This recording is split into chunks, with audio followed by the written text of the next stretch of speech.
I'm going to teach you a way that you don't have to deal with toilets, trash, or tenants, or even own any real estate and invest in real estate at the same time. You want to learn this, so go to investorschooling.com. That's investorschooling.com and take a complimentary class this Thursday. And I promise you, no toilets, no trash, no tenants. This program is paid for by Investors Schooling. All opinions or statements expressed on the program are solely those of Investors Schooling or their guests and do not reflect the opinions of WPHT or Odyssey. WPHT, WPHT-HD, WOGL HD3. You're hot. Auto Group Studios. Experience the power of one with 8 brands and 25 locations. Always live on the free Odyssey app. The Larry Steinhouse Show. Oh, yeah. Oh, yeah. Good afternoon, everybody. Welcome to the Larry Steinhouse Show, where we talk money, real estate, investing, and try to make sense of everything happening out there. And there's a lot going on, man. Yes. I'm Larry Steinhouse, coming to you live from Investor Schooling headquarters. And today, we're going to be running things a little bit different because Dr. Deb is away at a conference. So she's out there getting smarter, which means it's up to the rest of us to hold things together here. And yes, of course, Omri Morad is here, fully energized, as you could tell. Yes. How did ChatGPT know you were fully energized? I don't know. I'm actually very tired today. Oh, yeah? Okay. Anyway, So, yeah. fully energized and ready to jump in. So between the two of us, this should be interesting. Today, we're going to be diving into stock options, real estate, interest rates, investing strategies, and what's really happening in the economy and the political landscape. Not the noise, not the headlines, the stuff that affects your money. You said davening? What? What did you say? Davening into investing? Diving? It was diving? Diving? It's Did I my say diving? it's my Diving. accent. It's your accent. Diving. What's diving? Diving into. Diving. Diving into. I heard davening, and I was thinking about listeners that think that we're praying for good returns. We're not praying for. We should be praying for good returns. We are doing what we need to do to get good returns. We're not Absolutely. praying for good returns. All right, we're broadcasting live from Investor Schooling, where people don't just talk about investing, they learn how to do it. And don't forget, you can RSVP for a free class this Thursday night at Investorschooling.com. That's investorschooling.com. All right, I want to thank you once again to our featured sponsor, the Sultan Income Fund. Invest with the Sultan and collect like a king. The fund, don't forget, is designed for focused investors targeting a preferred return. Oh, we're not allowed to say that it's between 36 and 48% because our attorney said we're not allowed to say it anymore. So returns so high that our attorney says we can't tell you what they are. All right, let's be clear. All investments involve risk. Returns are not guaranteed, and any opportunity is available through an official offering, which is a PPM only. So you have to go and get the PPM. Investors should review all risks carefully and consult their advisors. Past performance is not indicative of future results, and participation may be limited to accredited investors. Okay, and if you want to find out more, you could send a text message to 26786. That's 26786. Send the word Sultan, S-U-L-T-A-N, to 26786, and you can find out all about that too. All right. Also, special thanks to the Joe Keller team at Cross Country Mortgage, the only person I trust to get a mortgage. Oh, he's the especially best. for high-end houses. Yes. Loans over $2 million are really difficult. He can do them for you. By the way, somebody asked me the other day, said, can Joe get me a loan for $300,000? And I said, of course Joe can get you a loan for $300,000. Yeah, it's a specialty that made people believe it. Yeah. Right. I mean, he does loans under $2 million, but the thing is... Aim high. Right. The thing is that it's hard to do a loan over $2 million. Correct. He knows how to do it. So if he knows how to do a $2 million loan, he can certainly do a $300,000 loan. Correct. So call Joe directly at 215-817-9084. That's 215-817-9084. And don't forget, this show is a live call-in show, and the phone number is 855-939-1137. That's 855-939-1137. 855-939-1137. 855-939-1137. Every question you have about anything related to money, even to politics, even if you want to ask us how was the day for us, whatever you want, just give us a call. It's so much more fun when you call 855-939-1137. All right, if it has anything to do with money, investing, real estate, stock options, or financial decisions you're trying to figure out, or even politics, we want to hear from you. By the way, don't forget Deb's at a conference, Omri's in the building, and we're live. Let's go. We're live. We're live. Yes, I waited for the show. You know what I'm doing right now? So, all my options expired yesterday. No, I'm sorry. Yes, they expired yesterday. So today I can have a clear view of the account. Yes. Okay. They expired, or your stocks got taken. No. My options expired. Some got taken, some not. Right, exactly. The only perfect mix, by the way. The only thing that got taken, I Is Amazon. So why is that upsetting you? And I've actually sold it a lot out of the money. So what? But That's great. I know That's fantastic. it's recovered a bit. Okay, I know. I'm sorry. You only made how much money on that trade? We need to disconnect the mind of how much money other people make. No. You need to disconnect the mind from anything. You need to say, hey, how much money did I make? How much money did I make this month, right? So it's funny because, Amazon could go up, it could go down. My $5,000 out of Amazon is certain. Nobody could touch the $5,000. Somebody else made $30,000 over Amazon. I'm happy for them. I know. So why are you even thinking No, about no, that? That's the time from you bought it. Maybe I know. you bought it last week and they only made $5. Exactly. Nobody knows. So stop worrying about that. Listen, we're consistently doing what? In our own accounts, we're consistently doing 6 to 9%, right? Correct. A month. Income. A month. Correct. A month. Right? A month. 6 Yes. to 9% a month. And if you guys want to learn how to do this, you can just go to investorschooling.com. Listen, we're talking about a very bad month we have the worst month. because of very bad stocks. Right. Not very bad stocks. I'm sorry. I take my word back. Because of stocks that went. We didn't expect Right. it. Don't forget, we're getting paid today, right? We're getting paid today. No sound on YouTube. I don't know why there's no sound on YouTube. This is no sound on YouTube. There has to be sound on YouTube. Todd, No. you're- Make sure it's on.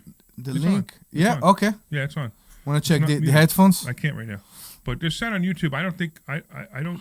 So somebody on YouTube, please let me know they could hear us because somebody says there's no sound, but that doesn't make sense. Okay, getting back to you. I'm sorry. We'll deal with that. So I'm just saying, even Wait. when a stock went down, and we're talking about a stock that went drastically down, we're talking, of course, about American Airlines. Right.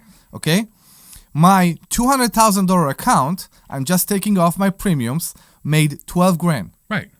So why are you upset? $12,000. Who else do you know makes $12,000 a month off of $200,000? 6%. No one. 6% in a bad month. Yeah, of course. And it was a bad month. That's right. And you know what I'm doing right now?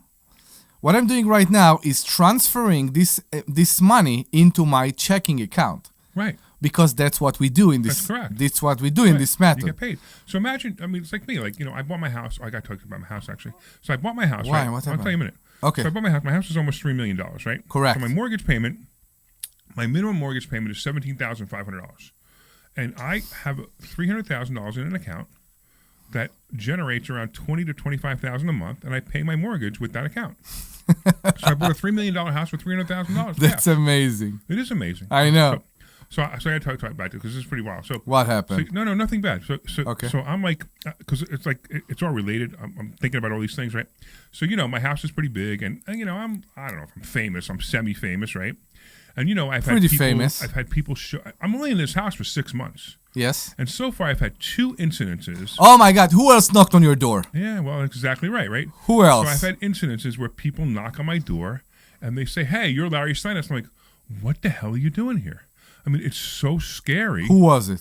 Well, it doesn't matter who, but because like one guy was like he saw me at a real estate event and he wanted to find out more about me. I'm like, I know. and you showed up in my house. Yeah. I mean, that's just scary stuff. Yeah. So now it's like gotten a little weird, right? And and then there's another incident, and we got some incidents where every once in a while I have a party at my house and my neighbors complaining because I have a party at my house. So it's gotten really weird. Yeah, and it's very much because people don't understand how involved your personal life with basically what you do and your impact on other people's life. Right, exactly. The people. And I realize that most of these people, I'm assuming that all of these people have good intentions, but hey, look, I don't have the security detail of the president. You know what I mean? Yet. Right. So now I have an alarm system and I have a camera system in my house. I have all this stuff in my house, all set up just to make sure that nothing happens. So I'm thinking about how much I paid for this. I'm going political here because it's actually drive me nuts. You talk about the daily price you pay for your position as the CEO of Investor Schooling? No, I don't care about that. No, Okay. No, I'm talking about how much I paid for my security system, which was probably somewhere near, I don't know, in total, probably. Now I don't have a security detail, but I have cameras, I have alarms. I'm pretty fancy alarm system, like panic alarms. Come on, tell me. Right? Now I want to know. So it's probably between, I don't know, maybe $30,000 and $50,000 total. Okay. Right? And it's okay, but then did you hear what's going on with Shapiro, Governor Shapiro? Yes, I did. So Governor Shapiro, he's out there and he's talking about getting his house, not the governor's mansion, his house paid to put a security system in his house paid for by Pennsylvania citizens, taxes, for how much? Do you know how much? No, I don't know the exact amount. $1 million. Now, I don't know how anybody could spend $1 million on a security system unless it includes a payroll of 20 people, sitting at the house guarding it. Because it doesn't make any sense. It's a very expensive contractor. Yeah, a very expensive. It's an understatement. So $1 million Shapiro wants for his house. Now, look, you guys, you know what happened last year, right? When they almost burnt his house down? Passover. It happened. Yeah, right. We need to mention that. It happened in Passover night. Right. In the governor's house, not his personal house, in the governor's house. Mansion, right, yeah. And I remember also his reply, his comment after that I couldn't stand. He back then showed a lot of tolerance. Yeah, exactly. And he called for the anti-Semite Jew hater who tried to he called the anti-Semite terrorist a troubled kid, or I don't hold me, but I think it was like troubled kid or troubled person or trouble. It's insane. And that word to me, as a Jewish person, it interfered with me because I tell you why. Somebody try to let's say it, kill you, murder you in your home during a Jewish holiday. There was a reason behind that. It didn't came out of the blue. So I didn't like that at all. No, at all. Right. So it's so like now, his comment was this guy should be behind bars for the rest of his life. Right, but not because he's a Jew hater, because he's a terrorist. There's something wrong with him, right? But listen, right? So now you got him wanting to spend $1 million on a security system, and I cannot fathom for the life of me how he could spend $1 million, right? So then, of course, you got Stacey Garrity, who's the it's a big house. Treasurer. I'm sure it's bigger than mine. I mean, my house is huge, but it's just me and my wife and my dog. So 7,500 square feet is probably enough for us, right? Yeah, I know. I mean, we have four bedrooms that I'll probably never see. You know what I mean? Mm-hmm. But Stacey Garrity says no, and I think this is just so unfair to Stacey, and it's so unfair to the citizens of Pennsylvania. Why is it unfair to Stacey? Because Stacey has to make the decision as a good steward with our money. She has to say, no, this is your personal residence. Yeah. You want to spend $1 million? Go ahead, take your own money and spend $1 million, right? And that to me makes total sense. That's what she should be saying. But then now you've got everybody going, well, Stacey's only saying no. Why? Because she's running against him. And that's just so unfair. It's so I'm almost wondering if because for $1 million for a security system, I ask myself if I don't even know how you could come up with $1 million for a security system. I don't know. I really want to see the quote. I know. I want to see the quote. I want to see the quote. Number one, I want to see the quote, and number two, I want to see who the contractor is because this contractor is brilliant, right? I'm pretty sure. We always hear those stories about a contractor that is asking like $3 million for a roundabout and things like that, and the township paid him. This is different.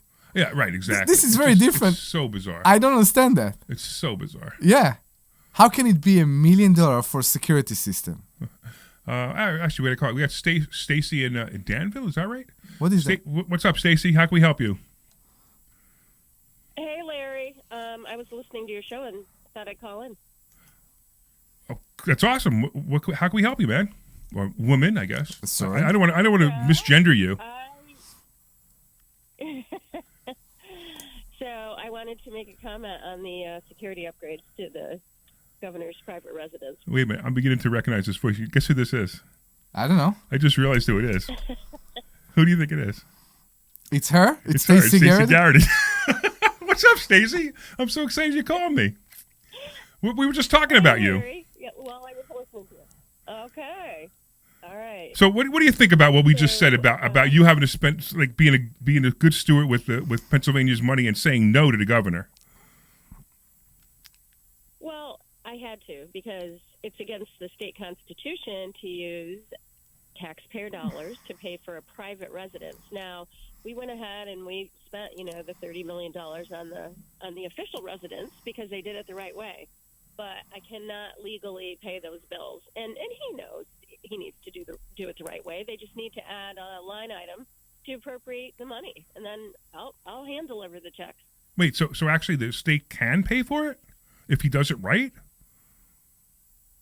If he did it if they add a line item in the budget to appropriate the money, then yes, I can pay. But right now, there's no appropriation for it, and Wait, you but- cannot. So you said it was unconstitutional, and you said it was unconstitutional, which I was pretty excited to hear. Then all of a sudden you're saying if they just do this correctly, you could actually pay this $1 million. I'm upset about that because why? First of all, two things. One is how do you? If you heard me say it a minute ago, how do you even come up with $1 million for a security system? That's insane. I think that's what she said. There need to be an itemized list of what needs to be done, and it haven't been submitted. If I understand her correctly, and correct me if I'm wrong, Stacy, someone came with, hey, we need $1 million for security. Oh, no. This work's been done months ago. Oh. It's already been done. We have invoices for $1.1 million, and the issue is I cannot, everybody wants the governor and his family to be safe. Of course. I want the governor to be safe too. I may not like the governor, but I certainly want him. I certainly don't want to unalive him. 100%. Absolutely, but the issue is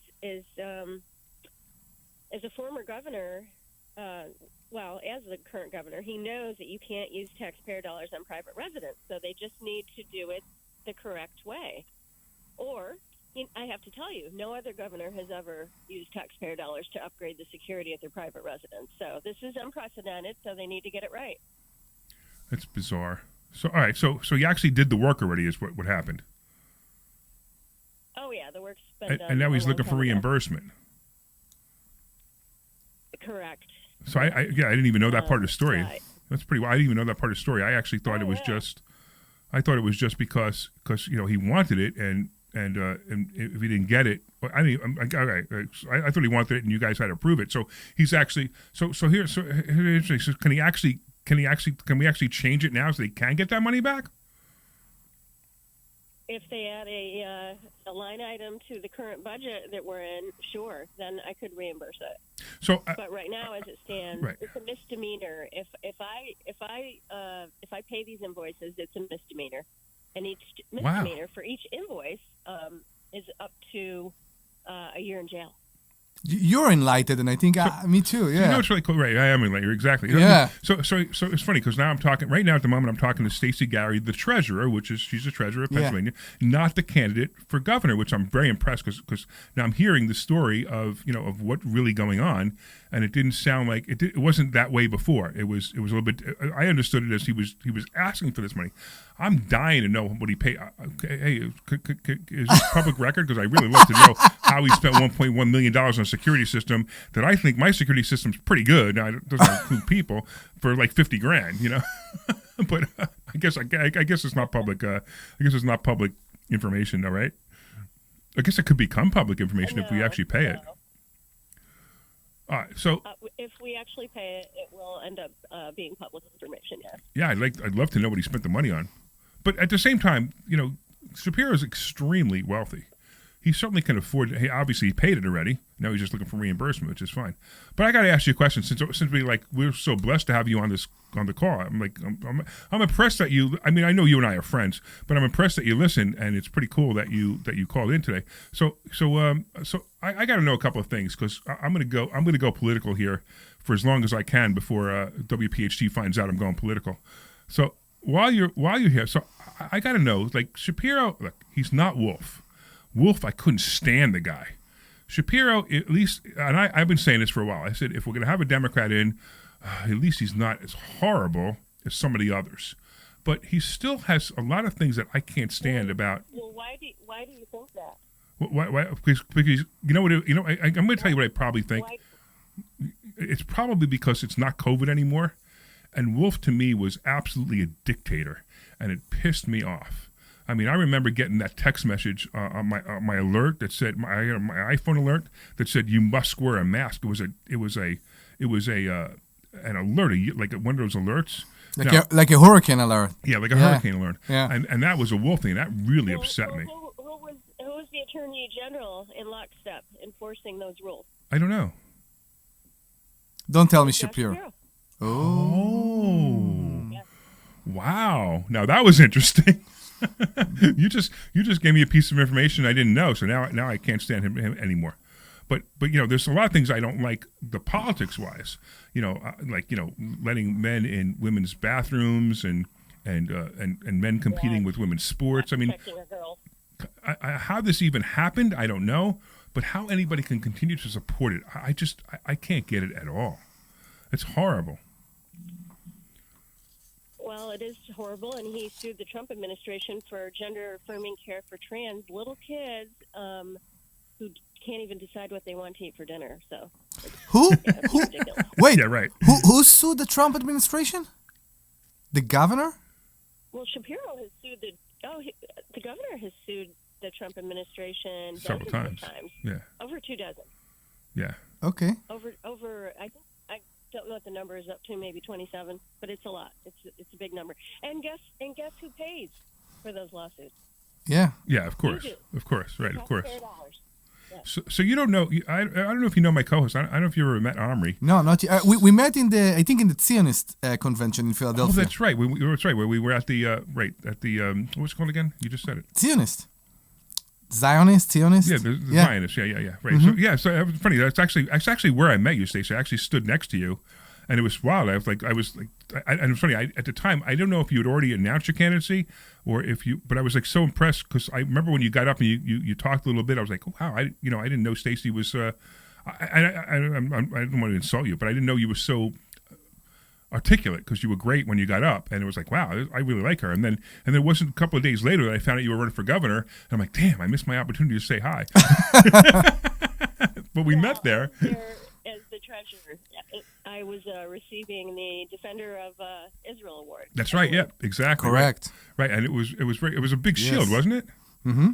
It was that big shield. Yeah, it was pretty impressive. It So was a huge shield. Yes, and it's now in my office in Harrisburg. oh, that's cool, because it definitely belongs in the governor's office next year. Absolutely. That was a plug, by the way. Absolutely. So tell us, since I got you and they still haven't kicked you off yet, what else can you do? Because now I just found out all about Shapiro being the one who I really didn't like more than I didn't like Wolf. So tell me about some of the things you might be helping us with in Pennsylvania. Please help us. Yes, so here's the thing. We ranked 38th economically, which you probably know that. We ranked 39th in education. 7 out of 10 of our 8th graders can't read or do math at grade level. We ranked 41st overall. And my favorite one, because I am the treasurer, is we're spending $5 billion more a year than what we bring in. And Pennsylvanians can't afford it. How So here's the do you deal. spend $5 million more than you bring in? I'm more about the fact that we are 32 in education. I didn't know. I was pretty sure we are in the top 10. 39th. Yes, 39th. Although in spending, 39. we rank in the top 10. Yeah. So we need to be setting up our kids for success. Yeah, there's no doubt at And all. we're not doing it. We're failing them. That's Yeah, wild. we're failing them. And but here's the deal. Pennsylvania has led before, and we can do it again. I want you to think about this. We're the state that sparked a revolution, the state that powered the Industrial Revolution. We are the state that built the American working class. There is no reason, none, that we can't lead again. But you know what? Leadership matters. You know this. Accountability matters. And putting Pennsylvania families first matters. And there is a lot that we plan to do. We plan to enact lifeline scholarships, because the zip code shouldn't, determine what your child's future is. And Pennsylvania should be the hub of global commerce that we should be, so that those kids, they stay in Pennsylvania, raise their families in Pennsylvania, and start businesses in Pennsylvania. And we need to unleash the natural resources that are the envy of the entire world, which would create tens of thousands of jobs and billions of dollars in economic opportunity for our communities that they desperately need. And there's so much more. So it's interesting. I'm impressed by a lot of things you're talking about right now, And Stacey, you and I have known each other, but at the same time, I was never really political. I didn't get into it. You know when I got into it? Like I said, I got into it when it was COVID, and I was told I couldn't leave my house, and I was told, I started reading the Constitution and go, hey, what planet are we on? Forget about what country are we in. What planet are we in? And I started to get more and more involved. Larry. What's that? Yeah, I was not involved in politics until I ran in 2020. I had never held a political position. My background is all private sector, and I spent 30 years in the Army Reserve. So 3 deployments, all to the Middle East. Operation Desert Storm, Operation Iraqi Freedom, Operation Enduring Freedom.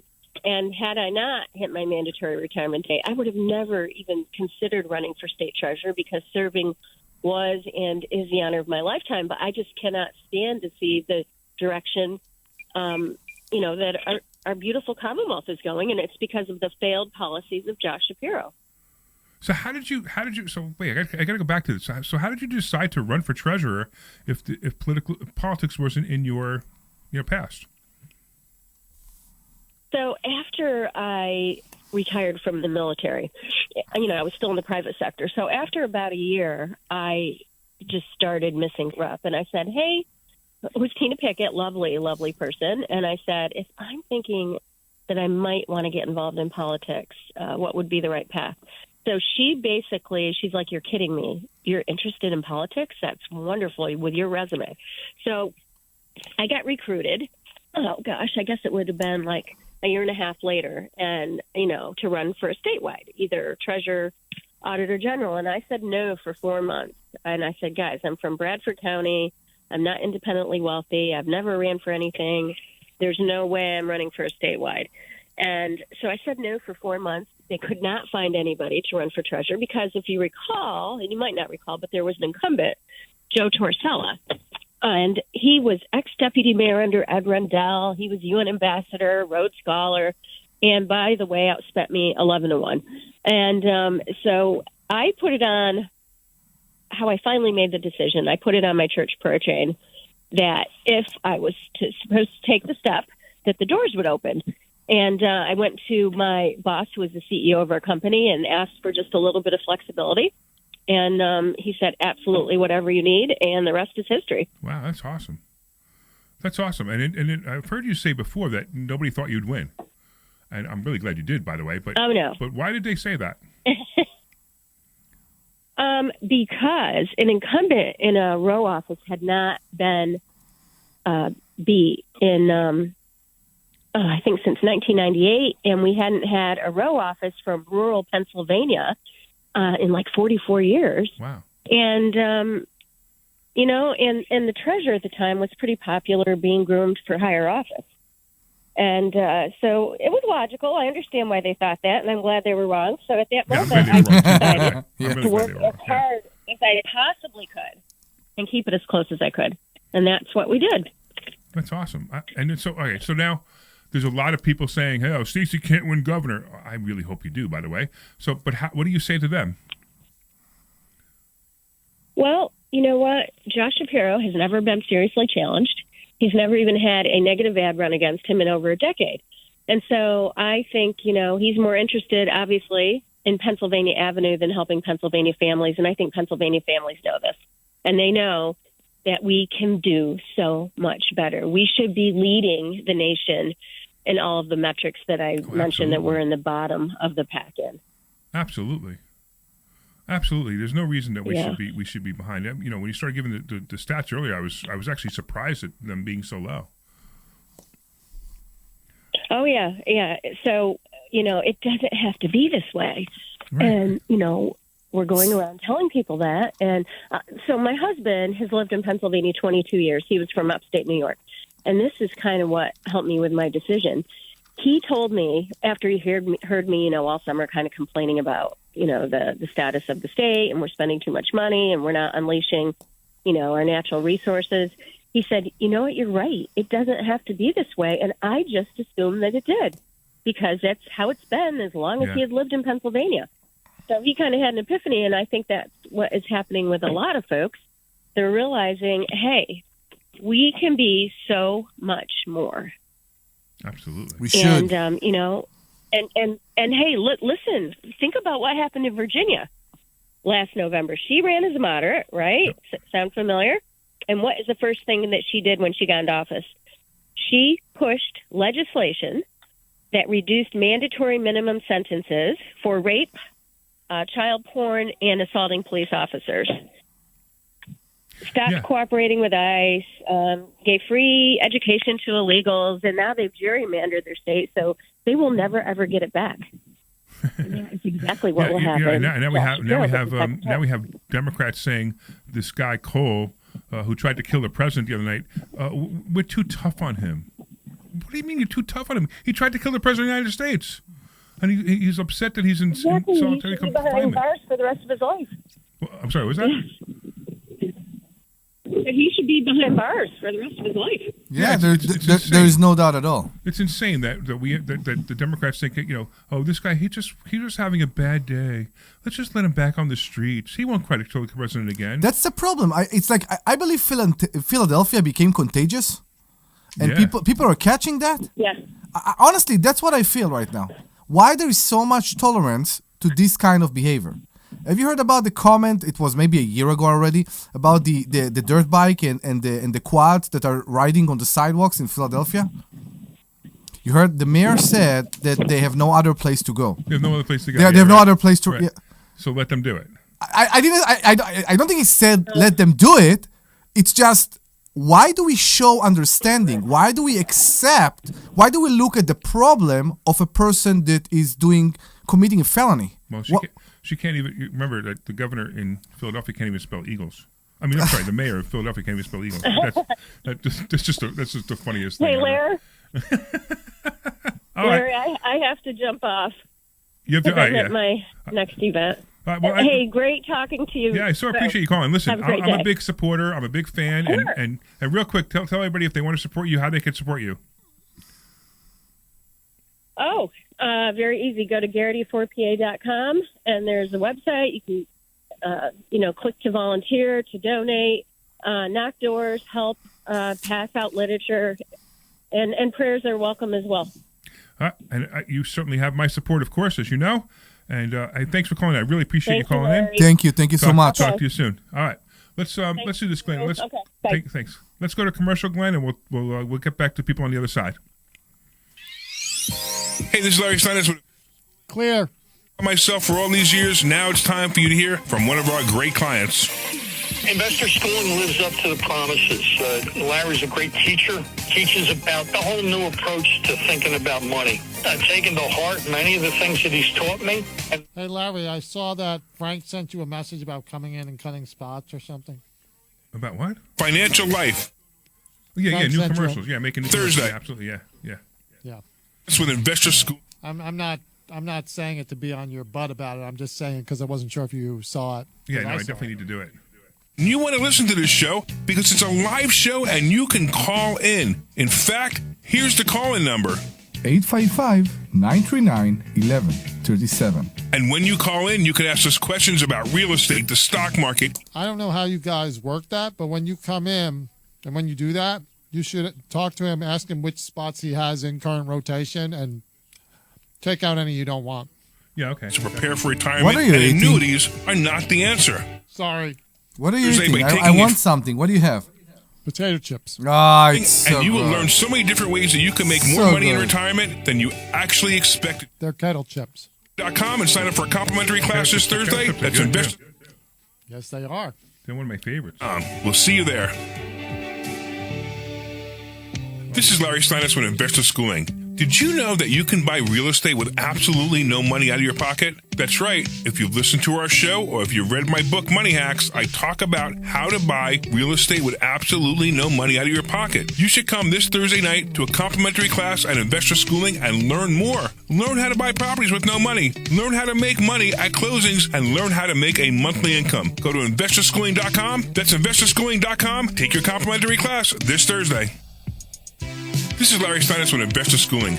Did you know that you can leverage the stock market with a little bit of money to make a lot of money? That's right. We have something that we... All right, you want to come back after this? Yeah, sure.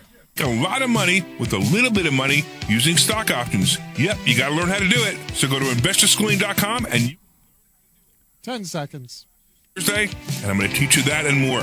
InvestorSchooling.com. That's InvestorSchooling.com. We'll see you there.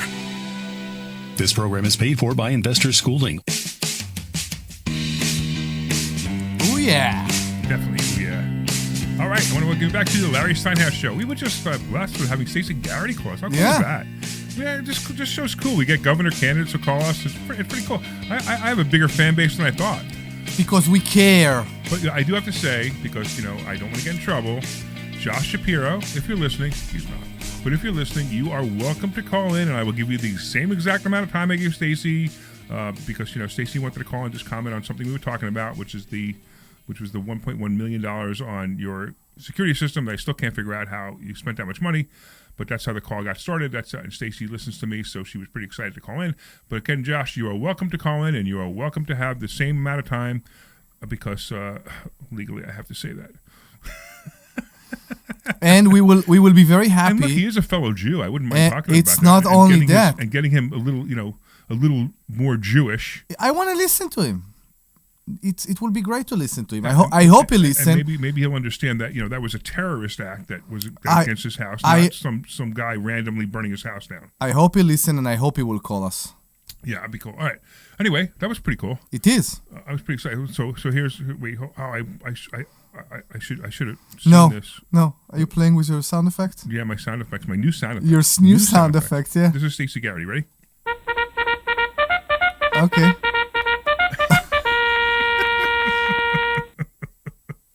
All right.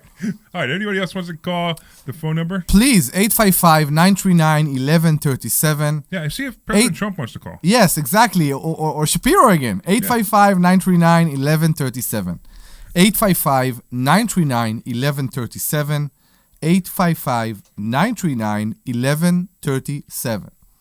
All right. Very cool. Yes. So, we were talking about stock options. We were talking about that. Let's talk about some real estate right now. Oh, my God. What do you want to talk about? I want to talk about Florida, and I want to talk about the mobile home park. And, and how excited it is that we're getting it better and better. We are. This park looks so nice now, doesn't it? It does. It's we are still dealing with some problems. I think the biggest problem we have is to deal with the contractors in Florida. Right. Thank God, I got a call on Monday from a guy that came to service one of the AC units. And I said, hey, what's up? I said, I paid you. Everything is okay? Yeah, he said to me, yes, everything is fine. I just want to let you know you have a fabulous guy there taking care of your place. And that made my day. Because we looked for a long time for a good person. Yeah, we have a new manager. Exactly. We have a site manager. Is fantastic. He's a maintenance guy. He cares. Right. The guy go at night. He find outside furniture in marketplace and he go to grab it at night. We bought him a nice truck. So now he's extremely more capable. And he's just care. When you have employees that care, they care about you, they care about the business. They understand that this business is not only feeding you, it's also feeding them and their family. It's just awesome. And this is where we are at right now. And that's, I think, the highlight. We're still trying to rent. We have 2 units right now in the original park that we're trying to rent. On the original park. One of them is still not done. We have a contractor that worked for us in the last, I believe, year and a half. That only wants more money. He don't want to finish. He don't want to. Yeah, it's interesting that and it's a weird situation. He can't make it, and then this is a tough one. And he blame us. And it's a tough one. And then he called with I had a call with him. Like he calling me yesterday, threatening me. Yeah. That he will call the whatever. He will do. He will whatever. Yeah, he will come at night. He will take off the windows. He will do that. Yeah. It's just ridiculous. Yeah. It's just ridiculous because it's a silly. Because he mismanaged the job. It's our fault. You need to remember, at some point when you in real estate, you build relationship with your contractors, even with your tenants. It happens, right? If you want it or not, and then it explodes when people behave that way, and that's the problem. Yep. And that's the problem. I had to file for eviction on Wednesday. This is a tenant that was late from the first day. She's there for a year and a half. This is a tenant in Pennsylvania. That's a tenant in Pennsylvania. She's late forever. And I told her, I broke my rule, and I told her, as long as the rent is paid in full by the end of the month, including the late fee, I won't file. She's in a position right now that she can't. She still haven't finished April, and I had to file. And she called me not with an anger, not with an attitude, not cursing. She called me and said, "Hey, I understand. I promise you I will find a way." I said, "As long as you keep doing the payments, partial payments, I promise you will, because we will keep postpone the hearing and we will make it work." Yeah. And I think you had a tenant like that in Easton back then that also They always pay. You- They pay. As soon as you go to court, you had to file for Yeah, them to pay. Right. And they go to court too. And it costs more money. And they literally go to court and they say in front of the judge, "Yeah, I haven't paid my rent." They just pay the rent, and they pay the rent that day. Why do you pay the rent? Why would you, if you're going to pay the rent? I mean, first of all, if you're going to pay the rent on time. If you're going to pay the rent and pay it late, pay it late. But if you're going to pay the rent and pay it late and then wait for the court hearing, They paid why you would at court? Yeah, the day of the court they pay. I don't understand that. Or the day after. It's right? not a coincidence, I No, guess. it's Yeah. bizarre. It's a weird behavior because now you paid for court keys and you took the day off of work to go to court. Exactly. So it costs you so much money. Why would you do that? Yeah, it's not an amusement park. Nobody want to be in court. Yeah, right. I don't understand that. It's very bizarre. I know. So yeah, we didn't let go with the thought that people have good intentions Right. and people want to live peacefully and quietly in their own homes, and I think we're getting there. There's no doubt in my mind. I know you won't like the comment I'm about to say. People have more financial difficulty right now. It's out there, unfortunately. If everybody would come to investor schooling, maybe the world would look different. Unfortunately, yes, people have more financial difficulty right now. We see more and more people that can't put down the first, last, and security. I'm not even talking about Florida. Right, it's true. I'm not even talking about Florida. It's a strange economy right now. You know, they always say, the whole thing is that the rich get richer, the rich get richer. And Correct. I'm seeing that. It's absolutely true. I mean, look, I see it because the rich get richer because they do things that rich people do, and the poor get poorer because they don't do things rich people do. They do things that poor people do. Correct. Right? And I don't know, maybe it's because, we're kind of like the lower middle class is pretty much what we're renting to, and we're seeing it more and more that more difficult to have people come up with first and last and 1 month security. And rents rose a lot in the last 6 years. And they are coming down a bit. Right. Right now, we see we can get the same amount of money. My question to you is, do you believe people have the money and they afraid to spend it? They want to have reserve, or you think they don't have it? It's a combination. Right. Look, so the same people who didn't have money 6 years ago don't have money now. They just have more money. They are more stressed. No, when I say more not money, it doesn't mean they have less money. It means that their numbers now are changed. So that maybe they made 30,000, maybe they're making 40,000 now instead of 30,000 a couple of years ago. They pay more for gas and cheese and all that, so everything changed. So everything's more exactly. Correct. So it's the same thing. So it's the same problem, but because the numbers are so high. So we've had this conversation before. You're supposed to typically the rules say 1/3 of your money should go to your rent or your housing. Yeah. And the third rule. The third rule. The third rule. Yeah, I call them turds too. But anyway, and then and really no more than half. But you have to understand that doesn't really make any sense. It's a dollar thing. It's not really a rent thing. And for example, I mean, if you're making $1,000 a month, you're not going to find an apartment for $300 a month. Unfortunately, no, you won't. Even if you're with a friend, maybe the apartment's maybe the apartment's $1,000 a month, and you're splitting it with your friend. It's $500 a month. Mm-hmm. But you can't afford 50%. You can't even at 30%. At $300, you can't afford $700 left. You have to have food. You have to pay for car insurance. So those numbers don't work. Now I use a really low number, so it doesn't make much sense. But even if you're making $2,000 or $3,000 a month and your rent is $1,500, you have to add those all up. So when I don't look at the third rule, I look at the how much money do you have left after you pay rent rule. Correct, because some people don't have a car; they use public transport, and some people have. The thing for me is I'm trying to look at the whole picture, and when I have applications from tenants that are coming to me with a monthly income of $3,000, but they have 3 dogs, I always ask myself, I always ask myself how. I know it's judgmental. I know it's maybe not nice to say that. How can it be? How can they afford it? How can they afford it? Because pets also cost a lot of money to feed them, to maintain them. They need to go to the vet to do that. You got to feed them. I know. I'm saying you need to feed them. Nobody's crazy as my wife's the crazy one. Not crazy, but she cooks. My wife cooks for my dog. Yeah. I mean, and like sometimes she's cooking for the dog. I'm like, oh, that looks good. I can't wait for dinner. She's like, no, this is not for you. It's for the dog.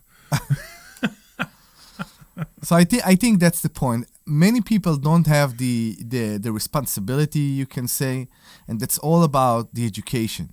Many people are doing what they want to do and what they feel like doing, and they don't consider their monthly income, and that's the problem. Right. I don't think there is any place. I'm sorry, again, a lot of apology this show.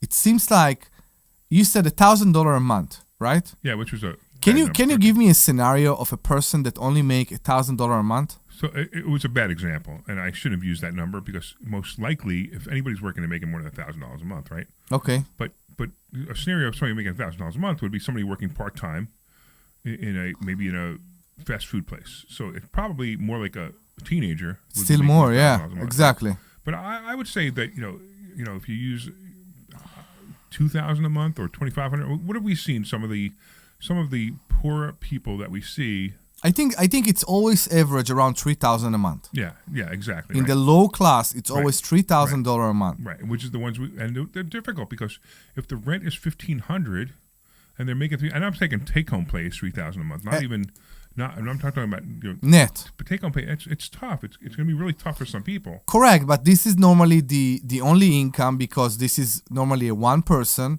and it could be that they have kids and they need to also support, of course, the kids.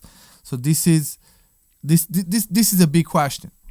So I got you. This is a big question, but we look at that, and I will ask you a question, a direct question: will you rent to a person with $3,000 a month a place that costs $1,500 to rent? Absolute maximum would be $1,500 a month. $3,000. That's the max. Pay. After that, and I'm going to tell you, it's only because if I do the math, it doesn't work. And they're going to have a $500 car payment. They're going to have a $100 phone bill. Let's say there's no car payment. Yeah. So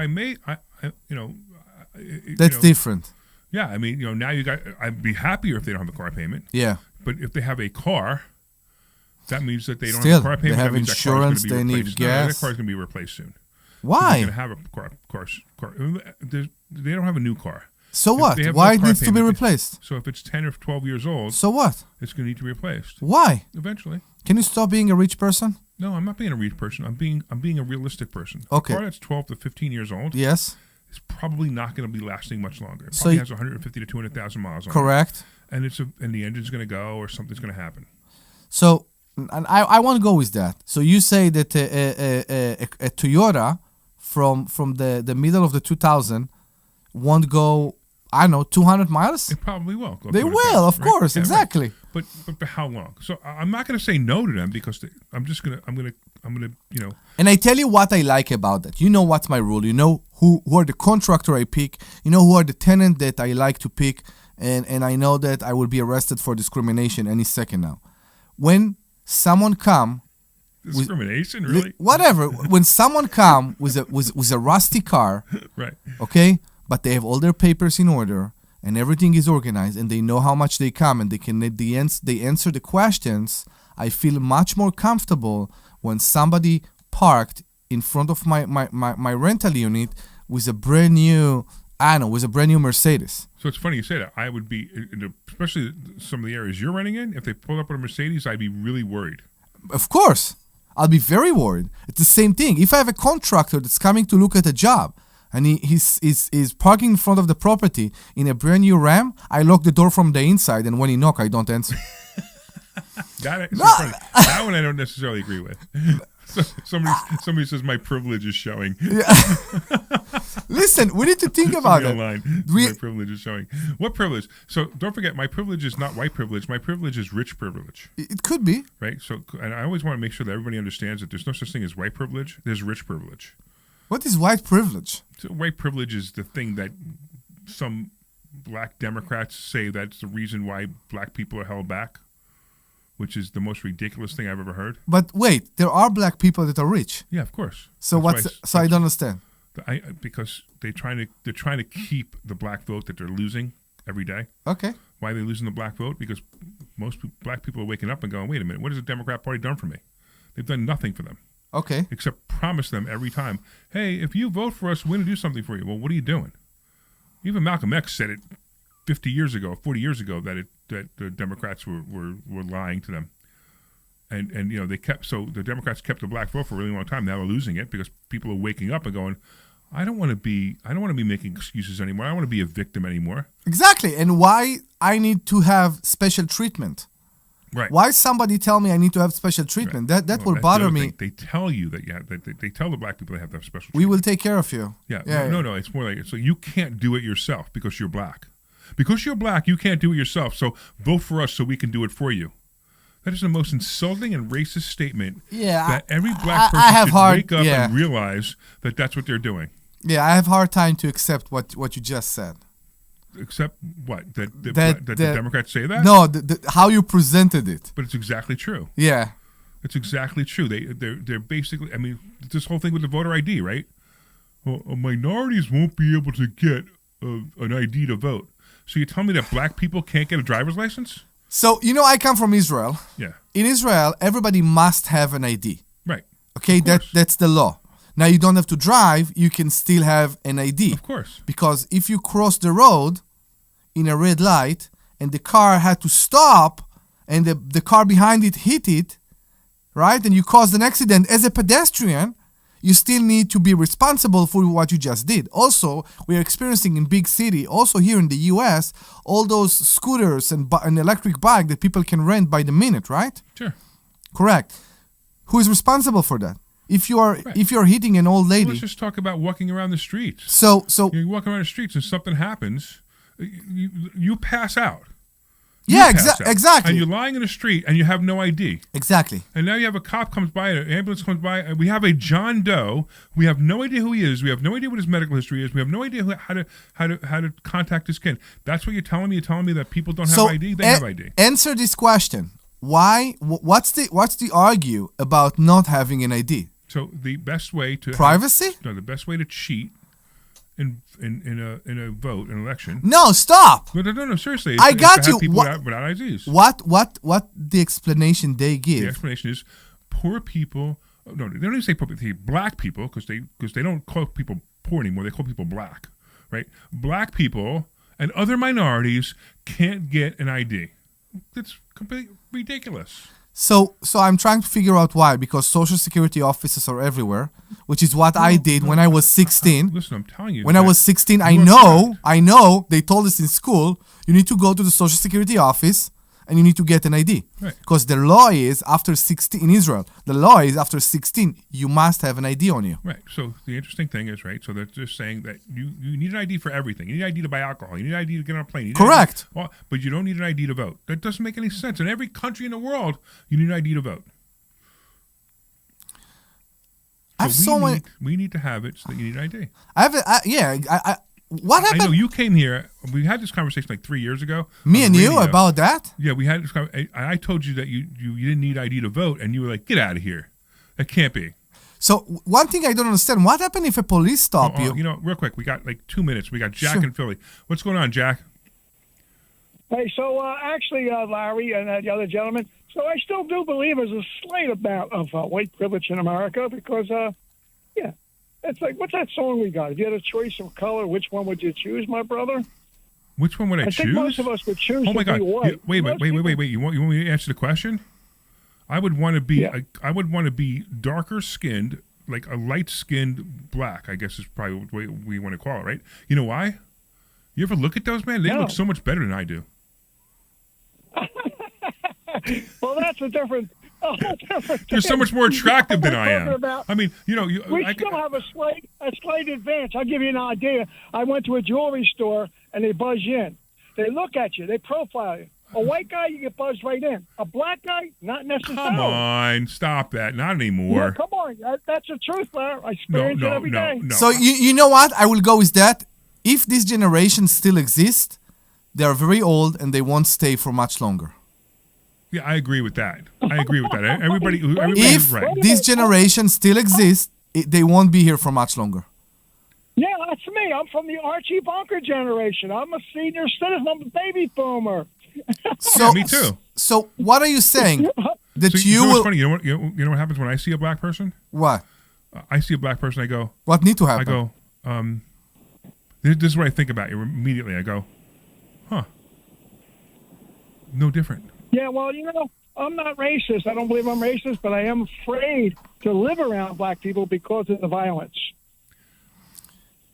Ooh, can you stay for the next show? Yeah, I know. That was kind of a weird, it was a really weird thing. You- Now you're saying that black people are violent. No, but So- he talk about neighborhood. He just pronounced it very Right, exactly. badly. That's what he said. He said he was. So you got to stop equating neighborhoods to black people. You're You have correct. to start equating neighborhoods to bad people, because there are white people that live in neighborhoods that are bad. I mean, we have this. Listen, Don't you unfortunately, have FBI statistics? FBI statistics. listen, Jack. Yeah. Jack, No. my apologies. You called in late. You want to call back and call the other show? You can, because we're going to be on another show in a minute. But I got to let you go because I got to say goodbye to everybody. You can stay But on the I appreciate line. you calling. I appreciate everybody for listening. I'm excited that Stacey Garrity called in, and I'm going to plug her website, GarrityForPA.com. GarrityForPA.com. Support her so we can finally get a normal human being in the state of Pennsylvania as governor. Correct. And I want to thank Omri for being here. Of course, Dr. Deb is out. I want to thank the Sweet! Glenn Page for actually taking the call from Stacey. That was awesome. And we'll see you guys on Thursday night, investorschooling.com. Yes. This program is paid for by Investor Schooling. All opinions or statements expressed on You're clear? Schooling or their guests and do not reflect the opinions Tell of us if the guy WPHT stay on the or line. Odyssey. I disconnected it. He'll have Okay. to call Yeah, I back told him to call him back. Better to call him back. if you really want to talk to that guy. Yeah, it might be fun. WPHT, WPHT-HD, Might be fun to call him WOGL out. Philadelphia. From the I wanna Beyond see what Zero else he Group will say. Studios, I know, really. Experience the Power of One with 8 brands and 25 locations. Always live on the free Odyssey app. Tune in tonight starting at 7 p.m. for the Bob Pantano Saturday Night Dance Party. Live from Adelphia in Deptford, the Bob Pantano Saturday Night Dance Party is broadcast exclusively on 98.1 HD2 and Bob Pantano Dance Party. There's a little thing we learned in our logic classes. Correlation is not causation, my friend. Yeah, exactly. That's what I would have said to him. Well said. You could have said it. You could come in any time. I know I could. I know I could have. You know? Like Daily Prize Matcher on Bet365. I play for free and win real rewards, like up to $5,000 in cash weekly. Unlike that joker in denim. Beth, We got the Omri music going here. Really? gambling Omri phone number music going. must be physically present in New Jersey and Pennsylvania. T's and C's apply. You matter, and so does your well-being. Call, text, or chat 988, New Jersey's Suicide and Crisis Lifeline, for free 24/7 Are they allowed to support say you with matter, mental or they have health, to say Black suicide, Lives or Matter? substance use concerns. Yeah, that's a little. Well, they're kind of skirting the edge there. Really? That's kind of Carpal unusual. tunnel syndrome. So I've been told Heart you failure can't that say doesn't the improve word with common suicide medicines. These or are some signs and suicidal. All symptoms those words are associated not. with We're not allowed to say ATTR-CM, them or on the the radio. cardiomyopathy of ATTR amyloidosis, a serious heart condition with symptoms that get worse over time. Amvuttra, vutrisiran, is a prescription medicine given by a healthcare provider that treats ATTR-CM in adults to reduce heart-related death, hospital stays, and urgent visits. In a clinical study, Amvuttra was proven to help people live longer and have fewer heart-related hospital stays and urgent visits over 3 years compared to placebo. Amvuttra lowers the amount of vitamin A in your blood, which can affect vision. Other side effects include pain in the arms or legs, pain in the joints, and shortness of breath. These are not all the possible side effects. 15 seconds. All right. Information, call 1-833-256-2748 or learn more at amvuttra.com. Ask your doctor about Amvuttra.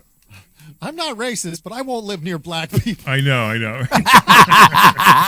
Grammar solely those of investors. Opinions of WPHT or Odyssey. WPHT, WPHT-HD, WOGL HD3. Some premium automobile studios powering your drive with 10 brands and 20 locations. Always live. You're hot.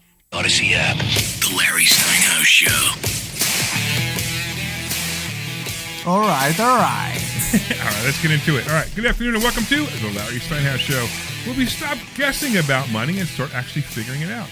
I'm Larry Steinhouse. I'm coming to you live from Investor Schooling headquarters, and today we're missing one key ingredient. We're missing Dr. Deb. Oh, she's away at a conference. So the voice of reason is temporarily off-site, which means it could go one of two ways. No, it can go only one way. It can only go one way? It will be berserk. It will be bizarre, yeah. Okay. Luckily, Omri Morad is here to make it bizarre. Bizarre. All right. We got energy, we got opinions, and we got just enough chaos to keep things interesting. Today we're talking about stock options, real estate investing, interest rates, and what's really going on in the economy right now. Not the watered-down version, not the headlines, the real stuff that impacts your money. And we're broadcasting live from Investor Schooling, where people don't just listen, they learn how to actually invest. If you want in, go to investorschooling.com. That's investorschooling.com. And you can RSVP for a free class this Thursday night. And of course, I want to thank you. I want a big thanks to the Sultan Income Fund. Invest with the Sultan, collect like a king. And of course, as you know, the fund is designed for income-focused investors, targeting a preferred return in the 36 to 48%. But we're not allowed to say that anymore. We're not allowed to say that. We're not allowed to say that. And you keep saying that. No, we're not allowed to say it. 'Cause what happens is, I'm just telling people we're not allowed to say the returns anymore because the attorney says we're not allowed to say the returns. Yeah, we can. So returns so high that the attorney says we're not allowed to tell you what they are. Exactly. If you want, we can. We are very proud to tell you what our personal returns are. Yeah, that's true. We are very Right. proud. It's true. Exactly. And we'll keep doing it until you will the cool join. part is we teach exactly what we do in the fund. Exactly. It's really cool. But I have to carry on the disclaimers because if I don't, Sure. I get myself in trouble. So, of course, all investments carry risk. Returns are not guaranteed, and any opportunity is available only through a official offering document such as a PPM, a private placement memorandum. And by the way, if you want to find out more about this, you can actually send a text message to 26786. That's 26786. Send the word Sultan, SULTAN, to 26786, and you can find out more about the Sultan Income Fund. Of course, it's for accredited investors only, and whatever. Did I miss everything? No I don't know. past performance, no guarantee if you whatever. Right? Correct, yeah. Also want to thank the Joe Keller team at Cross Country Mortgage, the only person I trust to get me a mortgage, especially for large and complex deals over $2 million. Call Joe directly at 215-817-9084. And I was telling you last time that people came up to me and said, "Hey, can Joe get me a mortgage for $300,000?" And I said, "Yeah, of course I can get you a mortgage for $300,000." And I said, and you have to understand that mortgages over $2 million are really difficult. So if he could do a difficult mortgage over $2 million, he could certainly do a mortgage for $300,000. Yeah. So call Joe directly at 215-817-9084. And remember, you can call in at 855-939-1137. That's 855-939-1137. 855-939-1137. 855-939-1137. All right, if it has anything to do with money, real estate investing, or a decision you're not sure about costs, we'll talk you through it. Whatever you want, just call. It's so much more and fun. if you're a political candidate, feel free to call me Yeah, anytime, exactly. Call us with whatever you want. Whatever you want. I mean, you don't have to talk to us about money. Maybe you don't want to make 6 to 8% every month. Who cares? Just call and talk to us. We're bored. This is Saturday afternoon. We are on the radio. Just think about that. We give up our Saturday afternoon. I have my beautiful pool in my house. Yes, I'm leaving the synagogue early for you every Saturday. I know, and I appreciate that a lot. Yes. By the way. God might not, but I appreciate it. I hope he does. God appreciates what you're doing for your friends. Okay. All right, that's cool. And and God appreciates us being friends. Yes, I agree. Even the rabbi loves our friendship. I agree. Cool. I agree. But so I have my beautiful pool, and I come here on Saturday to do this show just for what? Just to help other people and to make fun. And of course we have some fun. Of course, it's a lot of fun. I mean, what a cool life we have, right? This is our life. Our life is just have fun. We have fun helping people. We have fun doing the radio show. I don't know. We just have fun. We wake up every morning and we are very proud and happy with what we do. Think about that. I have to tell you something. I'm writing another book. Don't tell me it's your life story. No, it's not. It's actually the book is actually called Selfishly Generous. Okay. Right, and it's interesting because I didn't want to write this book. I had no intention of writing this book, is what I really should say. Okay. So it's all about how I've talked to people and trained people to help other people. Okay. Like to help people with like what I do in Christmas on Facebook, right? I Correct. post on Facebook. I say, hey, listen, The cards. If you know somebody who's really down in their luck and they need some money to make their Christmas better, Yeah. I'll send them a $500 gift card anonymously. Yeah. And I have them tell the story. I give out 3 of them, so it's $500 each. I give out $1,500, and I get these stories. And usually I get about a dozen to 15 stories. And I pick the best 3, the 3 stories that I think really would change your life, and really be a big to make the impact. Right, yeah, I got you. So I have to tell you a funny story. Do you know where that came from? The The idea? concept came from? No. So the concept came from. You probably don't remember this because you I don't know if you watched this show when you were younger, but there was a show called The Jeffersons. It was a show about a black couple and moving on up, and I don't know if you guys. I don't think I saw it. I No. don't know if you guys online remember this story, but it was all about this black couple who used to live next to Archie Bunker, All in the Family. I don't know if you ever watched All in the Family because you were in Israel at the time, so it's a little bit different. But the reruns were on when I was a kid, and so then All in the Family. They do a spin-off of The Jeffersons, and there's an episode in The Jeffersons where George Jefferson Wheezy was his wife. Louise was his wife. He called her Wheezy, and his wife was concerned that he was cheating on her because he was visiting this house and he was putting stuff on a credit card or something, right? And it turned out in the end that he was every year donation. Every year he would go to this house, the same house that it was an apartment complex. In the same apartment, he would drop off Christmas presents from Santa. And when she questioned him about why he did it, the answer was because he used to live there, and he wanted to make sure that and he used to have terrible Christmas there because his family had no money, as the story goes. His family had no money, and he wanted to make sure that this apartment, this house, always had a great Christmas. So that's what it was about. So it's kind of like the story is almost the same. It's like, I hear about people who have, they're having a tough time. They can't afford to pay their bills, whatever. Maybe there's somebody sick because we had a couple people where, they were really sick. And they couldn't do something for Christmas, so I would do that. So anyway, the reason I'm bringing this up is because this was about the book that I'm writing called Selflessly Generous. So why do I do it? I do it, and honestly, I do it because I'm completely selfish. I do it because I really like to feel good about helping people. So when somebody approached me to write this book, so it was actually a book publisher, somebody who publishes books, and she writes stories about people. And she approached me to write this book. I'm like, I'm not writing that book. Because she heard about some of the stories I did. I was like, I'm not writing that book. It sounds too self-serving. She goes, no, it's not self-serving. What it really is it teaches other people to do what you're doing. And then when she convinced me that, I was like, okay, let's write it. So it's about half written, and it'll probably come out in about 2 months. You sit and write? Well, so in this case, yes and no.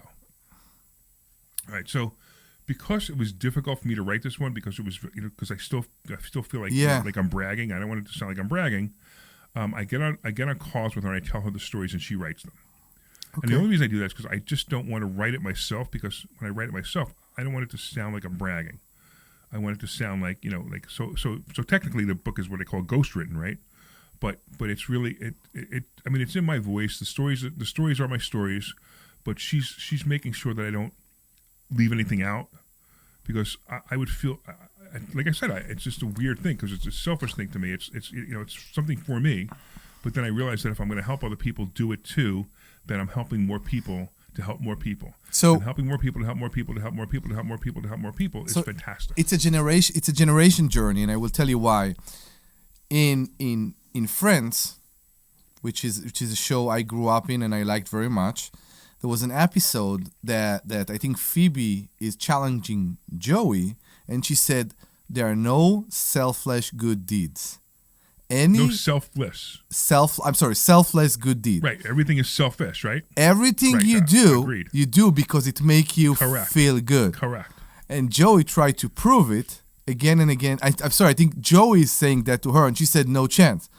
And then she reached the point. She said, I let the bee sting me because now he looked brave in front of the bee friends. And he said, yeah, but the bee died when he stinged you. So it's part of the story. Yeah. Everything have consequences that affect both sides. There's no something that you can do that doesn't affect you at all, or why would you do it? That's exactly right. Something need to make you do it. Right. Everything you do for selfish reasons. And I've been saying this for years, and because I said that, and I started talking about because of the word, it's right. not selfish. It's not selfish. It is. It's selfish. no, because it's something need to motivate you. It doesn't mean you're selfish. Well, no. As soon as something's motivating you to do something, that is a selfish motive. I have problem with that. If you want to join us and tell us what do you think about that, please call us 855-939-1137, 855-939-1137, 855-939-1137, 855-939-1137. I don't think so, because if you're correct, we will do only things, we will be robots. No, we're not robots at all. So it's just the opposite. We're very emotional people. Exactly. So because we're very emotional people, our emotions are driven by our selfishness. Okay. Right. So pick an example of anything you did this week that you did for someone else. Even as simple as doing the laundry for your wife. I mean, I'm assuming you did that, but something like that. Yeah, I do the laundry in the house, but I like it. I don't know why I like to do the laundry in the house. Okay, so if you like again, it's because there is motivation. Selfish, right? I like the laundry the way I make it. Right. So maybe that's why I do it. I know I do a lot of things for other people every day. No, you're a fantastic friend that way. So I'm trying. I know, but it make me feel good about myself. Yeah, it could be. Of course. But it doesn't. It's fine. It's fulfilling something in you, which is fantastic. But it doesn't make me selfish. No, of course it is. It makes you completely selfish. So I think the word is the problem. No, right. And here's the reason: because selfish is bad. Right, because people think selfish is a bad word. It's not a bad word. In fact, it's an exact description of everything you do in your life is selfish. No, so Larry, I go with what you say. The word is around you. If the world is around you, everything you do has an impact on you, on your life. Correct. It doesn't make you selfish. It does make you selfish. Because you're getting something out of everything you do. Correct. Right? Now, it's funny because like you may have like let's say somebody's having an argument with their wife, right? And their wife says, "You never clean up after yourself." Right? Yeah. Right? There's crumbs on the counter, right? So the next morning you get up and what do? You make her happy. You clean the crumbs, right? Correct. Right. So what are you doing? Who is that for? Okay, I got it. You did it for your wife. Yeah. No, you didn't do it for your wife. You try to make her feel good. Yeah, maybe. By doing that, you show her that you care, no? Right.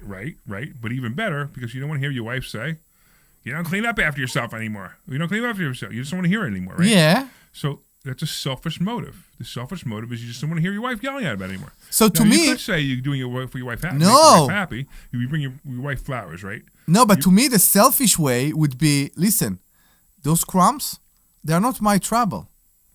Because they don't bother me. Okay, but so that's selfish. They're both selfish.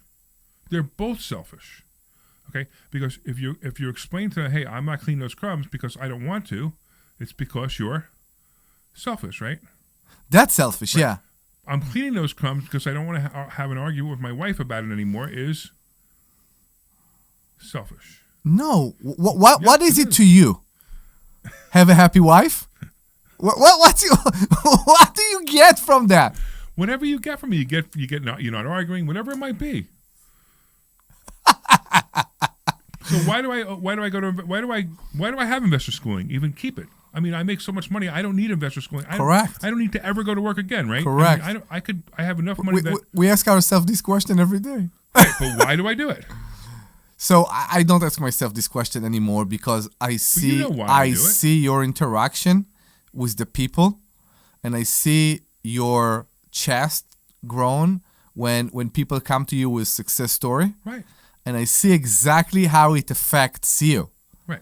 So I understand that correct. So I understand it correct. Right? So I have investor schooling because I'm selfish. Yeah. Right. And but it has good effect. No. See, you keep thinking that there's selfish good and selfish bad. There's just selfish. Okay. There's no such thing as good and bad selfish. There's just selfish. Yeah, you do it for yourself. Right. I do it for myself. I do it because I get You're vibe. pushing the definition of the word, though, beyond its normal connotations. Correct. No, I mean, the connotation is the problem. The word itself is correct. Yeah, well, I mean, there's semantics. It's But just, that's Larry. Because Yeah, this is the normal semantics. human I mean- being, that's how they look at it's selfish, and Wait, that's hold how he present it.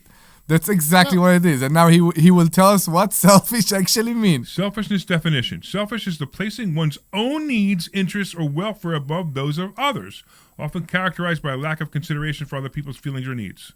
Above others. a lack of consideration for So- other people's... Often But- characterized by a lack of consideration No. for other people's feelings or needs. But I'm going with the first sentence. You said It above involves- others. Wait, it involves a focus on personal advantage and can be marked by greed. It can be marked by greed, or in some cases, a necessary act of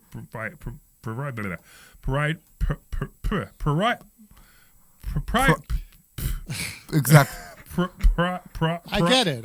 We're But trying. in Wow, I everyday can't say the word. use, there's... Prioritizing self-care. But that's exactly what I'm saying, right? So it's interesting because the definition itself is exactly what I'm saying, right? The placing of one's own needs, interests, or welfare above those of others. Stop, right? Now it says Strictly often speaking, characterized. I said that's the problem. The word is characterized. It should not be characterized by a lack of consideration for other people's feelings or needs. So yes, I don't care what other people think if I'm helping them. I'm very happy to help them. If they don't like my help, they can go.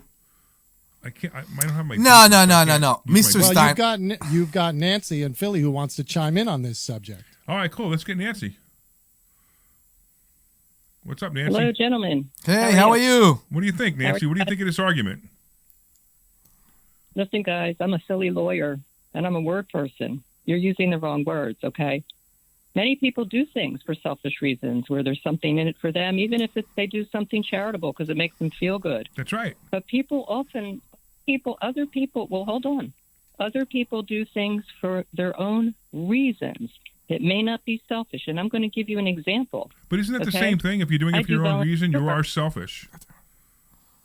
No, I said no, and here's why.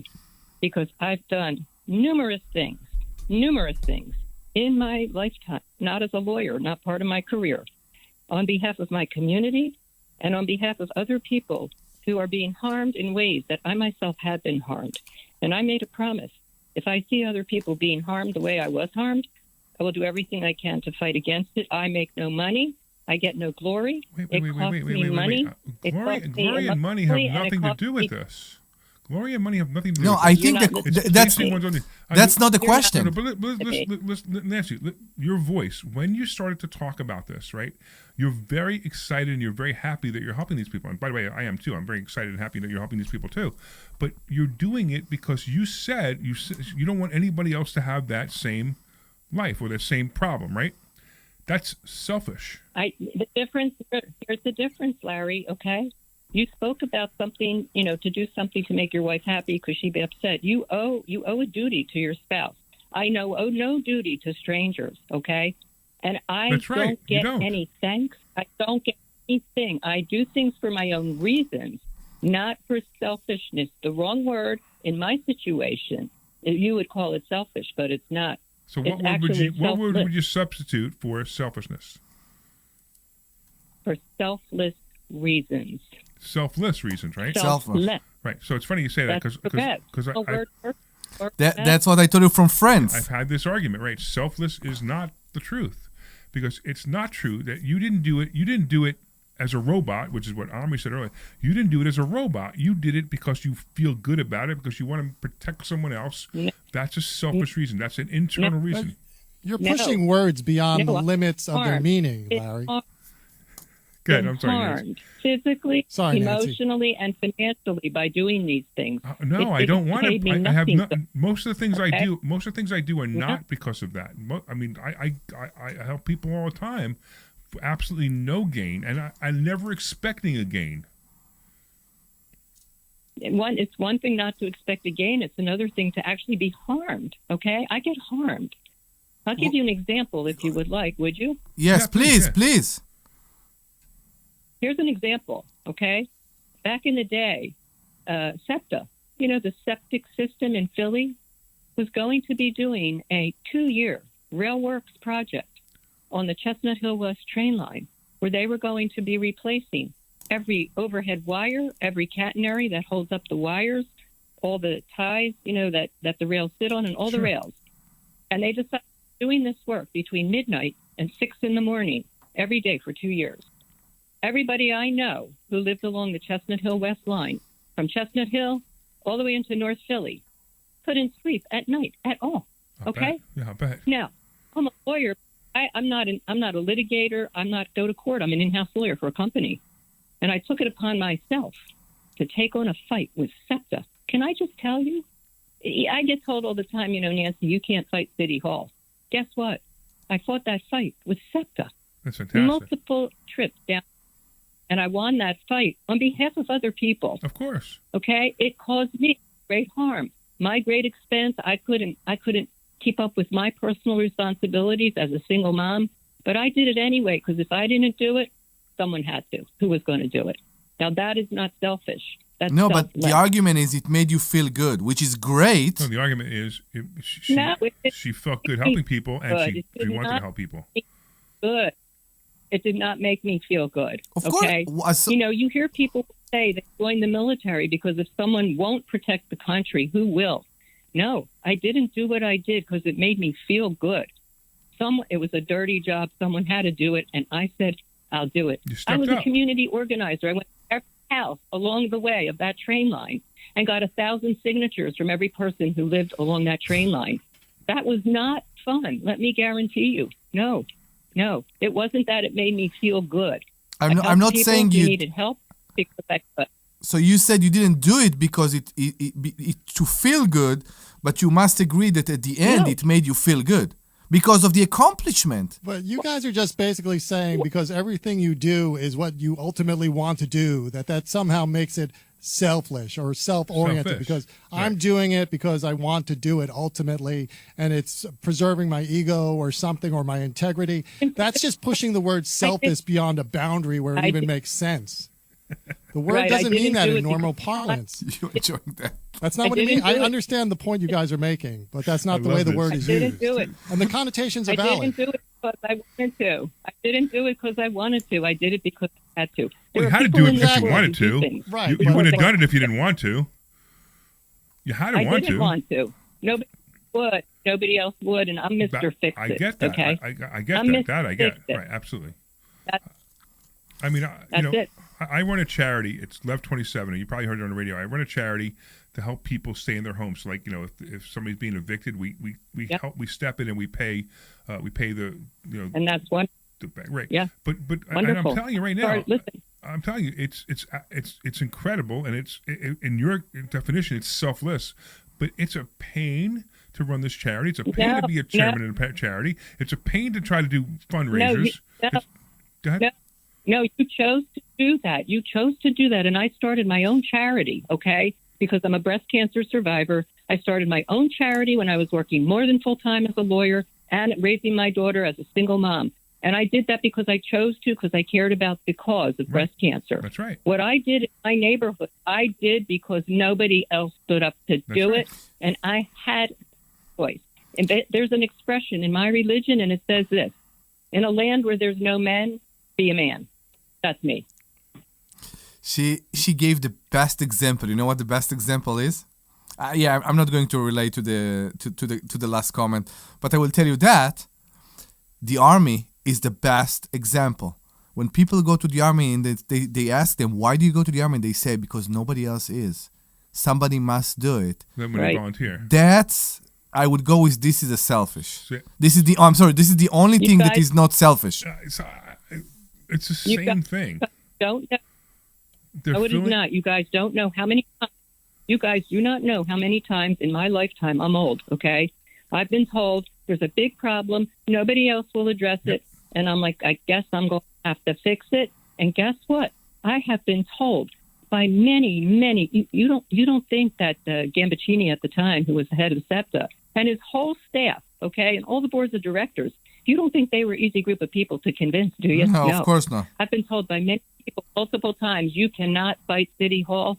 And yes, it is an accomplishment I do give myself credit for, that if I say I'm going to take on a horrible battle because no one else will, And if I win it against City Hall, which I've done 5 times in my life, guess what?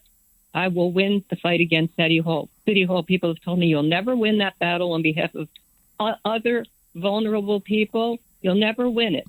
And I do every time at tremendous expense to myself, because in a land where there are no men, be a man. This is why I do it. Well, I think you're wonderful, by the way, just listening to you. Whether we agree on the word or not, I think you're wonderful. You ever have a big problem and you need it fixed and nobody can do it for you? By the way, I'm also a certified mediator, which doesn't hurt my abilities, okay? Okay. You ever need a big problem fixed? Nobody can fix it? Call me, Mrs. Fix It. Well, you know what? You should leave your. You should either number one. You should definitely reach out to us. Come and see us. But if not, leave your number with Glenn, and I'll send you a text message from my private cell phone, so you and I can keep in touch, because you're awesome. Do it, because I can't come in person. I'm physically disabled right now from cancer. Okay. I cannot do it. I got you. Come in person. What can we do to help? We wish you and the I best. Can accomplish a lot, even if I don't show up in person at places today. You know that. You don't have to be anywhere in person today. Yeah, you can go on Zoom. But what can we do to help you with your situation? Well, what I really need is, it was my birthday in April 13th. And what I asked everybody to give me for my birthday, please give me 2 new legs and feet. You look at things in a very in a very bright way, and it's awesome. So I tell you what, laughter is my best medicine. Yeah. There is no doubt. I hear it. Okay. Yeah. You're breaking up now. But do me a favor. Leave your address also with Glenn. All right. Shall do. Thank you. Of course, and we're very happy that you called today. Thank you. Yeah, I'm really glad you called. And I will selfishly become your friend. Did that make sense? It does. In your own mind, it does. All right, let's go. We got a couple of people waiting actually online. We got Michael in South Carolina. What's going on, Michael? Hey guys, love your show always, but I just wanted to chime in and say I think Nancy was talking about words, and I think the word that I haven't heard yet is altruistic. Altruistic, and, yes. How about Elon Musk? President Biden left those 2 astronauts in the space station for almost a whole year, and he sent up an automated capsule to go pick them up because nobody else would lift a finger. Yep. Talk about altruistic. Yeah. That's just amazing. Yeah, I love By that. the way, I just heard how much he paid in taxes. $1 billion. $1 billion. No, you know that some people. That's not true, because you're not a Democrat, because $1 billion is equals 0. Oh, okay. No, I'm more of a Republican. I'm actually independent. I'm kidding. But what I'm saying is, Democrats would say that he didn't pay any taxes. Oh no, I didn't say he didn't pay any taxes. No, but I said he paid $1 billion. Let's go with. I'm being sarcastic, because the Democrats say, if he would pay taxes, it would solve the world's problems. But let's go with your example for a second. Right. Let's go with your example just for a second. You just said something. How much of what Elon Musk did was only good deed, and how much was for publicity, according to your belief? Well, I mean, seriously, okay, let me, sending a space capsule, sending a SpaceX up to pick up those astronauts, to me, just blows my mind. But anyhow, I used to fit hearing aids as a business, and I had my own business. I sometimes gave away hearing aids. And, you've got to take impression. That impression material is very expensive. It's silicone. Sure. And all kinds of other stuff, office time and everything. But you know what? I knew that it was going to make a difference in their family, because now they could hear their spouse. Now they could hear their children. Now they could, some of them, go to work. I had one guy say nobody wanted to talk to him anymore. and his boss came over after I fit him with hearing aids because he lived in a hotel room patching potholes. And his boss came over and shook his hand. Finally, you did something. There you go. Hey, thank you. So, Michael, I got to ask you a question, just because we're on this topic, right? Sure. Did you feel good doing this? I felt it was my duty as a Christian. Beautiful. Can I say it that way? So was it selfish or was it selfless? I would say selfless because, sometimes I don't think they appreciated what I did for them. Right. And sometimes I would think about that and I'd say, why did I just do that? That was a lot of money. Right, of course. All things considered, because I ran a business. You did it because it felt good. That's selfish. All right, let me do this. I got to go to the next caller, but I appreciate you calling. I appreciate you listening. You're awesome. And keep up the good work, man. All right, I'm going to go to Todd in Ohio. What's going on, Todd? What's up? How you gentlemen doing? It's always good to see you or hear you. Thank you. So what do you think about my definition of selfishness? I have a question because you had a gentleman on there before who said he didn't like to live around black folks. And to be honest, that guy, that was from the first show. Yeah, from Jack from the first show. Yeah. No. But if you start that, you must tell us if you are black. I am black. Thank you. You know me because you've met me several times. I actually know who it is. It's Todd from Ohio. I actually know who he is. Now let's continue. You want everybody else to know, right? Yeah. Exactly. Wait. You couldn't tell by his voice he was black? Why would they tell by voice? I know. I'm kidding. I'm done with that. This is the stuff that prejudiced people say, right? So I'm sorry. I just have to do it because it annoys me that 2026 there's still that it's needed. Why do we need it? Why do we need it? Why we need to hold it? Right, exactly. So anyway, go ahead. So Todd, you're referring to the last show where Jack called in and Jack said that he didn't want to listen. He didn't want to live in an area where there's black people because there's too much crime. Right? Is it something like that? Paraphrasing what he said. Right. Go ahead. Right. Now the problem I have is he just illustrated something that I deal with is when they see me, then they're like, oh, because a lot of people say, well, you speak well, and they don't necessarily know I'm black until they see me. And then it's funny when they see me, then it's like, oh, then you see the look on their face and it's like, okay. And the problem with that is now we're dealing more on an economic level because it's either based upon a job or some other thing that has to deal with money. And now we have a problem. Okay. So it was just interesting. That gentleman illustrated something that, we deal with. And I just thought it was funny when you said you'd like to be black because of the tan or what, I don't know, whatever you said. It was funny. So I took it as a joke. Wait, I'm trying to remember what I said. I don't remember either. I don't remember what I said. But yeah. No, I thought you said in the previous show that she said something about wanting to be black because of the tan or something like that. No, I said I want to. So he was like, so Jack says, would you rather be white or would you rather be black? I'm like, well, first of all, it was a stupid question. First of all, right? But exactly. But the answer, my answer was no. I want to be somewhere in the middle. I want to be a very dark skinned or white and black, however I answered, right? Because I look at it, and go, those are the best looking people.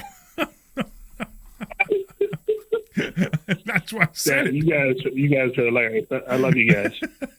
Thanks, man. You're awesome too, man. I appreciate you. Thank you. All right, we need to go. Have a great. All right, thanks, Todd. We need to go to commercial. We'll see you on the other side. Yes. This is Larry Steinhouse with Investor School. You are clear. Buy real estate with absolutely no money out of your pocket. It's a great show today. Right. It's a great show. If you read my book, Money Hacks, every time we talk about those subjects, people are calling. Absolutely no money. It's like people don't want to talk about money. They want to talk about exactly, especially on a Saturday. And learn more. I'm sorry I spoke over Nancy there for a moment, Larry. No, that's all right. Add closings and learn how to make a monthly income. Go to investorschooling.com. That's investorschooling.com. Take your complimentary. All right, hang on one second. This is Larry Steinhouse with Investor Schooling. Did you know that you can leverage the stock market with a little bit of money to make a lot of money? That's right. We have something that we teach called stock options, and you can make a lot of money with a little bit of money using stock options. Yep, you got to learn how to do it. So go to investorschooling.com and you will learn how to do it. Take a complimentary class this Thursday, and I'm going to teach you that and more. Investorschooling.com. That's investorschooling.com. We'll see you there. This is Larry Steinhouse with Investor Schooling. Listen, you need to take a complimentary class this Thursday. You need to learn how to invest in real estate. You need to learn how to invest in the stock market. You need to learn how to invest in stock options. And you need to learn how to make more money than you've ever made before. Why aren't you here? Come to investorschooling.com. Take a complimentary class this Thursday and learn. That's investorschooling.com. Take your complimentary class this Thursday. We'll see you there. Hey, this is Larry Steinhouse with Investor Schooling. Did you know that there are a lot of altruistic reasons that you should become a real estate investor? That's right, you get to rent houses to really nice people who need houses. And you know what? When there's a housing shortage and you have a house for them, they are so happy. I've actually gotten hugs from tenants. So come to investorschooling.com and you will learn how to be a landlord the right way. That's right, we have a complimentary class this Thursday night, and this way you can get hugs from your tenants too. Go to investorschooling.com. We'll see you Thursday night at 7 o'clock.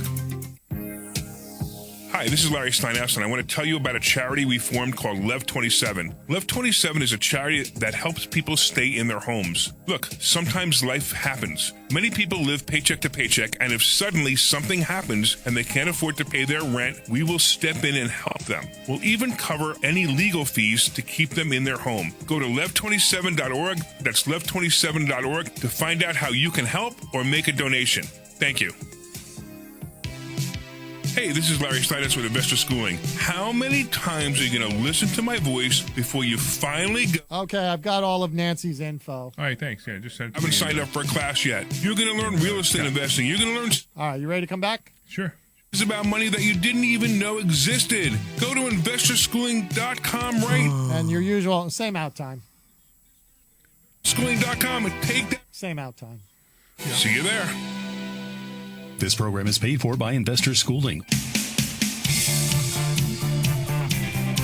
All right, everybody, welcome back. Welcome back to the Larry Steinhouse Show. I'm here with Omri Morad, and we're having an interesting day today. This is a very interesting two shows, right? I love what, yeah. We had Stacey Garrity call the first show. That was kind of wild.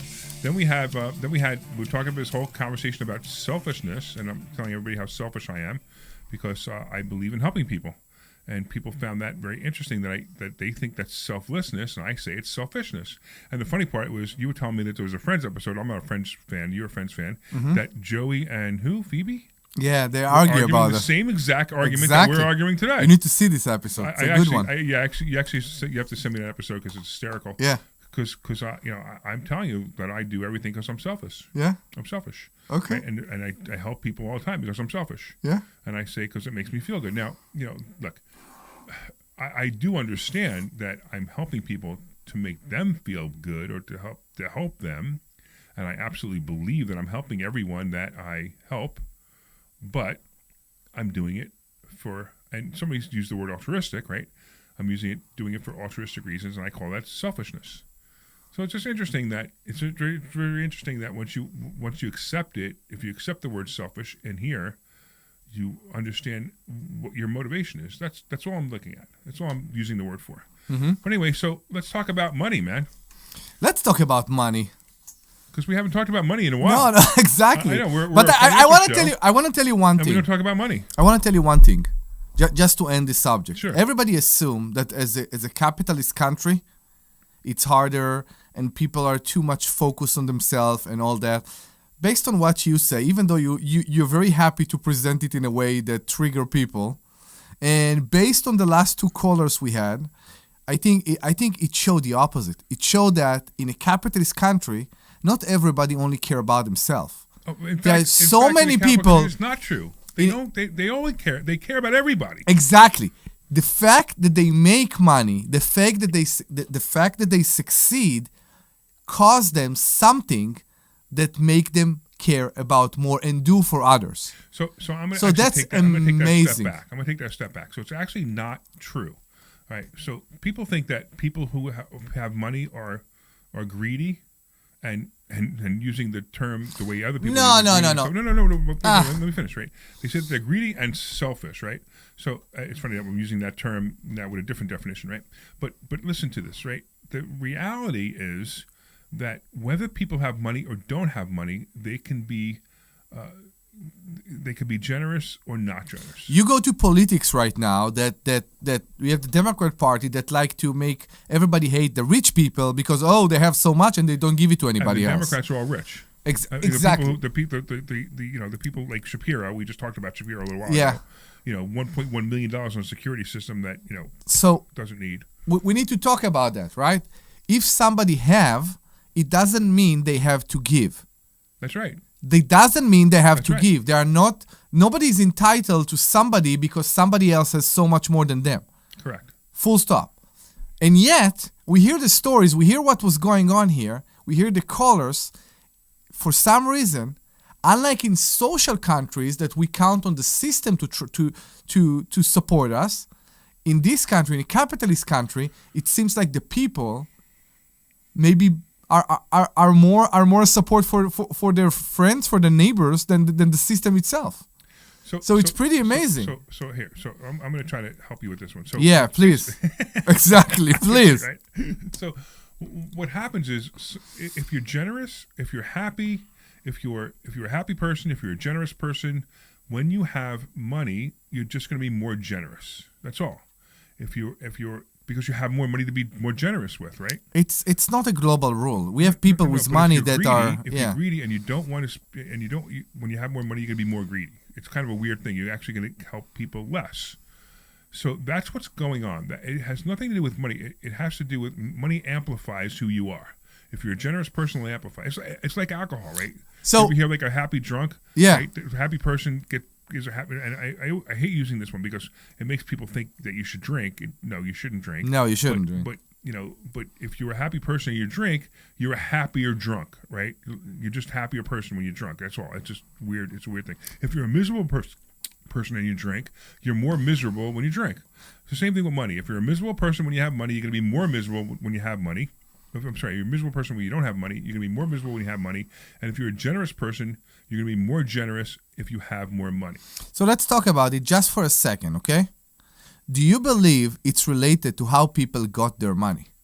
Do you think there is a difference in generosity between people that inherit big money to people that... I think how they handle the money is really the difference. Not necessarily how generous they're going to be, but how they handle the money. So they just may be really bad with money, and using generosity is one way to prove they're bad with money. So in other words, they give away too much, right? I see the opposite. I understand. You look at the Bezos case, and you look at over generosity, maybe. No, I'm just looking at people who fall into money. Exactly. A lot of people they are less generous many times. No, well, the statistics show that the people who fall into money, like lottery winners, get big inheritances, they quickly go broke. Correct, but not because they give everything to charity, because they spend. Because they can't handle the money. Correct, they spend. Believe me, they give a lot to charity, and they probably give too much to charity because they feel okay. They don't know how to handle the money, right? So, like, I give a lot of charity. I mean, I give a lot of charities. It's just getting to the point. I don't even give to charities. I usually give to people who need it, because that's the way I feel about it. I don't want some charity I don't know, whatever the charity might be, whatever big charity might be. I don't want to hand them money. I just don't believe in that, right? But if this charity, like, I'll give you a great example. Was a few years ago, there's a place called Visitation Home, I think it's called, for autistic adults. Okay. So the problem with autistic adults is they can't live by themselves. They have to live with their parents or a guardian, right? And the guardians, I mean, their life is miserable because they have to be with this person 24 hours a day. So there was this place called Visitation Home. By the way, I think it's still around if you guys want to donate to it. A place called Visitation Home, and they have 3 houses that they own, and in the morning they can send their autistic child, who's an adult now, to here, and they have activities for them. They have other things for them. They have all these different things, and they can have some freedom. The people, the adults can have some freedom. I'm sorry, not the adults. The parents can have some freedom during the day. So this house, we went to a charity event one time, and they were talking about how they needed to raise money to get new stoves and new microwaves because the old stoves and microwaves were very old. So I spoke to the director, and I said, listen, what are the sizes of the stoves and the microwaves? So I got the sizes. I called Best Buy, and I ordered the 3 microwaves and 3 stoves, and I had them sent over there. Awesome. See, to me, that was better than giving them money. Of course. Because now they can use the money, whatever they got, for whatever they use, and now they have the stoves and they have the microwaves done. It's done. It's finished. It's all done. So that's the way I do it. So, I will tell you a story because my wife do the same thing. And we went to Philly one day, and she offered a homeless guy to buy him food, to buy him lunch, to buy him food. Sure. And they went into a 7-Eleven, and what do you want? You want a sandwich? You want that? Right. And the guy took a sandwich, and then he took another bar, and another something, and then he went and he took a drink, and all that. And she left the 7-Eleven in a $75 bill. Fine. And it was more, I believe, like a proof to show to Rome. We were with Rome about okay. It doesn't matter, but it's part of that. Right. And there was a conflict there about the fact that you do a good thing to the fact that you support greed or something, because it was very. See, you don't have to. So greed, there's no such thing as greed. It was very unique. But the problem is, if you're greedy, you're greedy, right? If you don't want to help people, you don't want to help people. You want to help people, you want to help people. Yeah. One of the things that I talk to people all the time, they're like, I want to help 1 million people. Well, what do you want to help 1 million people with? Well, I want to help make sure that I feed 1 million people. I said, why don't you start with feeding one? Yeah. Find one person who needs food and go buy them a meal, like you're talking about what your wife just did, right? Where was it? I remember this conversation. We were in a RIA somewhere, and you had this conversation. I don't remember where was it. About the feeding 1 million people. I remember that. Yeah, but it's the same thing. I have the same conversation with a lot of people. Yeah. It happens all the time. It's like, do one good thing for one person. Yeah. You help one person at a time. You're not Elon Musk. Elon Musk is changing the world, but he's not changing the world by feeding people. He's changing the world by coming out with autonomous cars, and you look at that, you go, well, that's a business. No, it's not. He's changing the world. It's giving us tools. Right. He's changing the world. He's making a difference in the world. Now, I agree. Whether you believe that that's a difference in the world or not, I don't care. But if you want to help somebody, if you want to help people who need food, go find one person who needs food and buy them food. You could buy them food over and over again. It doesn't matter. Or buy them one time. Correct. Just go and do it. Stop thinking you have to help people on a large scale, when if you help people on a small scale, you actually will do more good and more good for people by doing, instead of doing nothing. Agreed. I mean, Lev 27, right? We help a specific specific criteria, right? Yeah. And the criteria, we're not a welfare program. You can't afford your house, go to welfare. We don't do that. Go to Section 8, do whatever you go. But if you have been in your house, you've been there for 2 years, you've been paying your you're paying your rent on time, and everything's great, and all of a sudden something bad happens. I mean, I remember the very first person we helped. His wife got brain cancer. I mean, how do you predict that somebody's going to get brain cancer? You can't. His wife got brain cancer, had to go for an operation. She was out of work for 2 months, right? He couldn't work because he had to watch the kids. Of course. Right? He had to watch the kids, and and then you have this whole thing. And then all of a sudden he's going to be evicted. And look, I got to be honest with you, the landlord's doing what the landlord has to do. I mean, if I got this call, I'm really sorry that this is happening. I mean, it would hurt me and pain me to write the eviction notice, but I got to do it, right? Unfortunately, that's the rules. That's how things work. So he gets this eviction notice. He reaches out to Lev 27, reaches out to us, explains the situation. We find out that it's absolutely true because we have verified that all these things happen. We said, he was behind I think it was 2.5 months in his rent plus the legal fees, and we reached out to the landlord because one of the criteria is the landlord has to keep them. The landlord has to promise that they're not going to evict them after we pay this, because that's important. I mean, they could evict them 3 months from now if they don't pay the rent again. Correct. But they at this point they have to stop the eviction. They have to let them stay there. So everybody agreed. We paid this, and it was the very first person we helped, and it was a few years ago. And I'll be honest with you, I had tears in my eyes because I felt so good that we were able to help this person, and we helped this person. Now, we don't help a lot of people every year. You know, we're probably helping 6 or 7 people a year because we don't have enough money in the account to help more. Right? We don't have the manpower, we don't have the money, we don't have the resources to do this. So every single person we help what we can. We do what we can. By the way, if you want to make a donation to Love 27, go to love27.org and make the donation. I so appreciate it, and so would anybody else who's helping. If you want to help us spread the word, you can do that too. Please, whatever yes. you got to do. Love27.org. But that to me, that's also being, I hate saying it, but it's being selfish, because I feel really good about this charity that we created and how I'm helping people. Let's see, we got Nancy. Nancy, what's going on? Nancy, I know who this is. Yeah, I know. A student. Mm-hmm. What's up, Nancy? Yes. Hello, boys. How are you today? Good. How are you? She called us boys. We're men. I'm good. So, one of the things... You are men. One of the things in your book that I liked a lot was to go out and get a $100 Visa card and just keep the Visa card in your wallet until you run into somebody that you feel really needs that Visa card and give it to them. That's correct. So, is that selfish or selfless? I think it's selfish. It's both. It's both, yes, because it made me feel good. Right. It made the other person feel good, too. And it made me feel good that I told you to do it, and you did it. Yeah, no, it was a good thing. It's a fantastic school. I think that everybody should come and take, everybody at the school is wonderful. And you can come and take a free class on Thursdays. And everybody will welcome you in, and you'll learn something. And hopefully you'll join the school and learn a whole lot more. It's a fantastic school. I love it. She's doing the plug that we're not doing. We're not doing any plugs in this show. We sit here, we do a plug for 2 hours, we don't talk about investor schooling. Come to investor schooling. Go to investorschooling.com and sign up for class. You get to meet us too, and you can actually if you want to, you can even debate us whether I'm teaching you selfishly or selfishly. You just said that in a way that I think describe the best way what we do. If you have any memory of how it was to be in school, that's exactly what you will experience when you come here to investor schooling. You will be in a room with people you love. You will learn something. You will laugh. You will have a blast. We are working on recess. Maybe we'll add recess to the whole experience.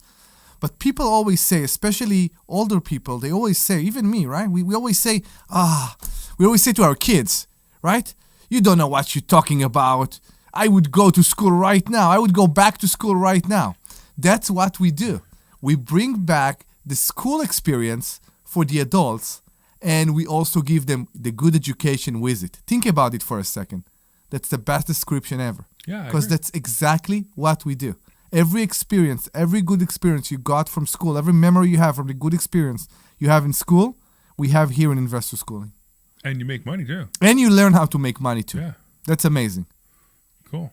Nancy, so remember, this is the Nancy who 6 months ago we dared her to come to class. Remember she called in? You still owe me dinner. Was it lunch or dinner? I don't know. It wasn't a French place. I think it was lunch. But now we also said we had to bring Nancy along. Correct. So we have to set it up. I know. Right. So Nancy you called like 6 months ago, and we dared you to come to class, and then you finally did, and you have become a success story, right? I wish that I did this 5 years ago. Isn't it amazing? So all you people who are waiting 5 years, stop waiting. Yeah, stop waiting. This is unsolicited advice. I'm not being paid. Stop waiting and show up. It's amazing. And if you are, stuff that you'll learn.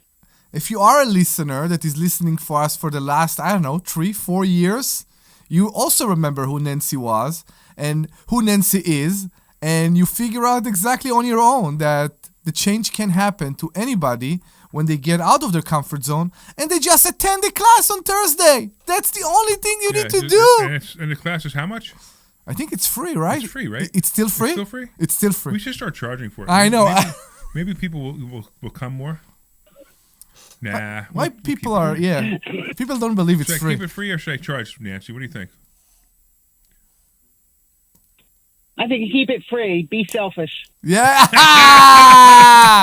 Very good. I was about to say in the vibe we have in this show today, it must stay for free.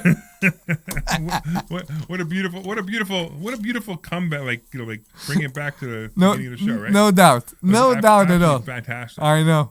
So Nancy, we're gonna see you Monday night. See you. Absolutely. Thank you. Cool. You see me Monday morning. Oh yeah, that's right. We have the Okay, Honors bye. Club Monday morning. Oh That's yeah. Right. That's right. Party. At the party at my house, right? Correct. All right, cool. All right, Nancy, we'll see you then. Thanks so much. We'll talk to you later. We didn't talk about money, Larry. What are we buying on Monday? What are we buying on Monday? I have few picks, but we'll need to talk about that. Yeah. So on Monday, what we're talking about right now is actually on Monday. So we trade in the fund. So you guys, we talked about the Sultan Income Fund, which is a really cool fund. You know, we've been paying our investors between 3 and 4% a month. Oh, we're not allowed to say that anymore. In the fund. Yeah, we're not allowed to say that anymore. No. So we can say that we paid our investor 3 to 4% a month. Actually, 3.1% average. So we can say we say that? Actually, we can because it's the history. Yeah, we can. Yeah. So we paid our investors 3.1% per month on average since the fund's inception, which is amazing. Over 35% a year. That's what that would be. Yeah. Show me a place make you 35% a year. Well, be careful because past performance is no guarantee of future performance. I'm talking about the past. And you have to be a accredited investor, and it's by private placement memorandum only. Correct. And whatever. Yes. Principal. I don't even know all the things I'm supposed to say, but whatever you're supposed to say. But if you want to find out more about the fund, you can actually send a text message to 26786. That's 26786. Text the word Sultan, SULTAN, to 26786. Sultan to 26786. So real quick, what I was going with that is we actually have our students watch us trade in the fund. So that's what Nancy was talking about. She's going to watch us trade on Monday. And we take 15 minutes a month to trade and make millions of dollars. Anyway, I want to thank all the listeners for listening. I want to thank the Nancys for calling in. I want to thank Michael and Todd for calling in too. They guys were awesome. Some great conversations today. Yeah. Kind of amazing thing, right? I want to thank Omri for being here, of course, and the sweet Glenn Page for being our awesome producer, even if he kept interrupting us all day today. But no, that's all right. We like it that way. I know. So go to investorschooling.com. That's investorschooling.com, and you can learn more. See you on Thursday. This program is paid for by Investor Schooling. All right, hang on one second. Only those of Investor Schooling or their guests.